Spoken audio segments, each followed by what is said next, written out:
Welcome to the Best Gaming Monitors Awards show, where I will be rewarding each of these gaming monitors with exactly what they deserve. Links to all of these gaming monitors will be in the description below. Let's go. Best overall, Alienware AW3225QF. This 32-inch 4K 240Hz QD-OLED is absolutely incredible. I was blown away by how Cyberpunk 2077 looked with its deep blacks and vibrant colors, while fast-paced games like Chivalry 2 felt buttery smooth at 180 FPS. The near-instantaneous 0.03 ms response time makes everything look crisp with zero ghosting, and the slight 1700R curve really helped keep the corners in my field of view. I particularly loved the Dolby Vision support, which made streaming content look almost cinema quality, especially when watching Formula 1, Drive to Survive. At around $1,200, it's expensive but totally worth it if you want the ultimate gaming experience with both PC and consoles. God tier, Asus ROG Swift OLED, PG32U CDM. The ROG Swift is a monster of a gaming monitor that completely transformed my gaming sessions. The 32-inch 4K QD-OLED panel with 240Hz refresh rate made everything from GTA 5 to spreadsheets look absolutely gorgeous. I was particularly impressed by how well it handled contrasting scenes, like the blinking lights of Del Pier at night. The input lag is practically non-existent, and the 0.03 ms response time means motion is incredibly sharp with no blur whatsoever. I also appreciated the practical features like the USB-C port with 90-watt power delivery and KVM switch for productivity. The only real downside is the limited full-screen brightness in really bright outdoor gaming scenes, but that's a limitation of all OLED panels. Most innovative, Corsair Xeneon Flex 45WQHD 240. The Corsair Xeneon Flex is hands down the most unique gaming monitor I've ever used, with its ability to physically bend from flat to curved, depending on what I'm playing. I found myself using it flat for strategy games and productivity, then curving it for immersive experiences like Call of Duty World War II, where I was hitting around 160 FPS with stunning image quality. The 45-inch ultra-wide OLED panel with 240Hz refresh rate delivers exceptional motion clarity, and the near-instant response times make even lower frame rates feel smoother. The bending mechanism still feels a bit clunky, and at around $1,100, it's definitely an expensive piece of kit. The biggest drawback is the ergonomics. You can't adjust the height or swivel the display since all the ports are in the stand. Shut up and take my money. LG Ultra Gear 32GS95UE. I've been gaming on the LG 32GS95UE for weeks now, and holy cow, this monitor is absolutely mind-blowing. The dual mode feature that lets me switch between 4K at 240Hz and 1080p at 480Hz with just a button press is a game changer for me. I can enjoy God of War with stunning visuals 1 minute, and then switching to competitive shooters the next. The OLED panel delivers those deep inky blacks, and the 0.03 ms response time means I'm seeing absolutely zero ghosting in fast-paced games.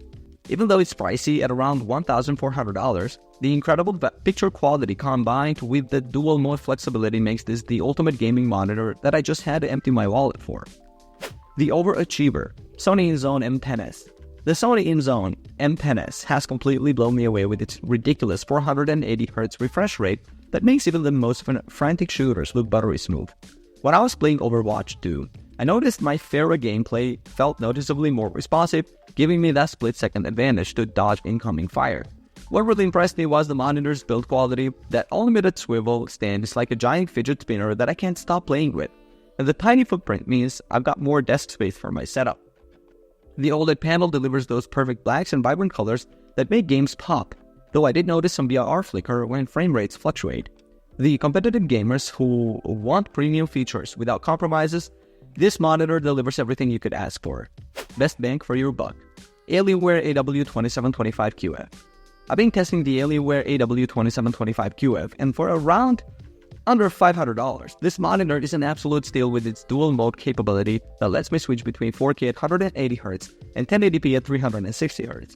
The picture quality is fantastic with bright, vibrant colors that make games like Cyberpunk 2077 and Dragon Age. The Vilgard looks stunning, and the G-Sync compatibility means I'm getting peer-free gaming regardless of which mode I'm using. Switching between modes is super simple. Just hold the OSD button for 2 seconds, which is perfect when I want to jump from immersive single-player adventures to competitive shooters. While the response time in 360Hz mode isn't the absolute fastest, and there is some noticeable IPS glow, the versatility and features you get at this price point make it impossible to beat for gamers on a budget. Most underrated, Alienware AW3423DWF. I've been gaming on the Alienware AW3423DWF for months now, and I'm shocked more people aren't talking about this monitor. The QD-OLED panel delivers absolutely stunning picture quality with perfect blacks that make darkroom gaming a completely different experience. What really impressed me was the near instantaneous response time. There's zero ghosting even in the fastest games I play. For $200 less than the original AW3423DW model, you're getting virtually identical performance plus some nice extras like native FreeSync support and a console mode for PS5 and Xbox Series X.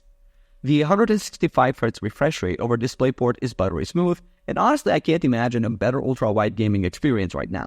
The only minor annoyance I've noticed is the pixel shift feature, which might bother you if you're super particular about screen imperfections. Most overrated, MSI MPG 271QRX QD-OLED. I had such high hopes for the MSI MPG 271QRX, but after weeks of testing, I'm not convinced it's worth the hype. Yes, the 360Hz refresh rate and 0.03 ms response time sound impressive on paper, and the QD-OLED panel does deliver those deep blacks and vibrant colors that everyone raves about, but I've experienced some frustrating issues that reviewers seem to gloss over. There's noticeable temporary image retention that becomes distracting during longer gaming sessions. The HDR performance is also disappointing in brightly lit rooms, falling short of what you'd expect at this price point. While it handles competitive shooters well, I found the MSI software to be buggy at times, with settings randomly changing or not working properly. It's a good monitor overall, but definitely not the flawless gaming display that many reviewers make it out to be. Biggest letdown. Asus ROG Swift OLED PG27AQ-DP. This Asus was supposed to be the ultimate gaming monitor with its world-first 480Hz refresh rate, but after extensive testing, I'm left feeling underwhelmed. On paper, this monitor has everything. 0.03 ms response time, OLED panel with deep blacks, and AI-powered gaming features. The motion clarity is indeed remarkable. I could see individual ticks in health bars during League of Legends matches that I'd never noticed before. However, the monitor's software is plagued with bugs that constantly frustrated me. Settings would randomly change or simply not work at all. The HDR performance is inconsistent at best, with noticeable screen flickering that becomes distracting during gameplay with variable refresh rates. For the premium price Asus is charging, those issues are simply unacceptable, especially when there are other excellent OLED options available that don't have these problems. The PG27AQ-DP could have been amazing, but instead, it's just a disappointment. Samsung Odyssey Neo G9. Looks cool, does nothing. The Samsung Odyssey Neo G9 is absolutely massive at 57 inches with its ridiculous 32:9 aspect ratio that dominates my entire desk. While it looks incredibly impressive with its mini LED technology and 240Hz refresh rate, I found myself constantly fighting with connectivity issues. The screen would randomly stop responding to inputs, forcing me to unplug it just to change settings. Sure, the HDR brightness is excellent and gaming visuals are stunning, but good luck actually pushing this monster to its limits. Even my RTX 3090 couldn't maintain consistent frame rates at this resolution. For $1,000 plus, I expected better than a screen that looks amazing but requires constant troubleshooting. Acer Predator X32X3. Trying too hard. The Acer Predator X32X3 desperately wants to be everything to everyone with its dual-mode OLED panel that switches between 4K at 240Hz and 1080p at 480Hz. I found myself constantly toggling between these modes, but honestly the difference in input lag was barely perceptible. Just 6 ms, and certainly not worth the dramatic drop in visual quality. While the OLED panel delivers gorgeous colors in deep blacks, switching to 480Hz mode felt pointless with a noticeably softer 69 ppi image quality. The USB-C with 90W power delivery is nice, but this monitor feels like it's overcompensating with features rather than focusing on what actually matters for gaming. Gigabyte M28U. You tried award. I wanted to love the Gigabyte M28U with its affordable price point and 4K 144Hz panel, but it just falls short in too many areas. The HDR implementation is particularly disappointing, despite being Display HDR 400 certified. It has a terrible local dimming feature that doesn't do much to improve contrast. I noticed significant inverse ghosting even at the lowest overdrive setting, which was somewhat visible during my gaming sessions. While the response times are decent and the KVM switch is handy, the M28U just can't compete with higher-end options in terms of overall picture quality and gaming performance. It's not terrible, but when you're spending hundreds on a monitor, not terrible isn't exactly high praise. Alright guys, thanks for watching. I hope you liked the video. For more videos like this in the future, remember to leave a like and subscribe. Alright, peace out.